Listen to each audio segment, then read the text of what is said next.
Hi friends, কেমন আছো সবাই? আমি সঞ্চিতা হজবরল কাপল ব্লগ থেকে আর একটা ডেলি ব্লগ নিয়ে আসলাম। এটা বৃহস্পতিবারের দিন ব্লগ। তো দুপুরে সব কাজটা সেরে মানে পড়ানো টড়ানো স্কুল সেরে চান টান করে এখন যাচ্ছি হচ্ছে মহাখালী।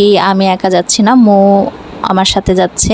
তো চলে আসছি দিদির বাসায়। ওই যে অনেক দিন পর সবাই মিলে একসাথে গেট টুগেদার, মানে আমার বরের ফ্রেন্ডদের সাথে।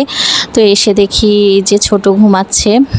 ও মানে সে ছোট্টকালে দেখে গেছি কয়দিন বয়সে, এখন এসে দেখে অনেকটা বড় হয়ে গেছে। তো আমরা আসার পরে মানে ওকে নেওয়ার জন্য অস্থিরপনা করছিলাম। তো যাই হোক, ও উঠে গেছে আমাদের মানে কথাবার্তা সব কিছুতে। তো এই তো ওকে নিয়ে খেলা করছি আমরা সবাই। আর মানে আমরা আসছি, বরেরা এখনও আসেনি, মানে দাদারাও আসেনি, আমার বড় আসেনি। আর দেখেন ওকে ব্যায়াম করাচ্ছে ওর বাবা, আর ও খুব মজা পাচ্ছে। তো ওকে নিয়ে অনেক সময় কেটে গেছে। মূলত আসলে দিদির বাড়িতে সবাই একসাথে হওয়া ওর উদ্দেশ্যেই, মানে ওকে সেই ছোট্টকালে সবাই দেখছে, এখন বড় হয়েছে।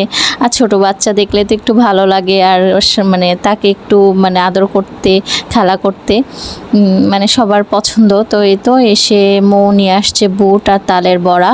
তো এখন সন্ধ্যা মানে এখনও হয়নি। আর দাদা এই যে এই চিকেন তান্দুরি করছে ওভেনে। এখন মানে আমি আবার হচ্ছে কি আনবো সারাদিন ব্যস্ততা। তো পরে বরফ নিয়ে আসছি যাতে সবাই খাইতে পারে। এই মিষ্টিটা হচ্ছে সৈকত দ্বারা নিয়ে আসছে।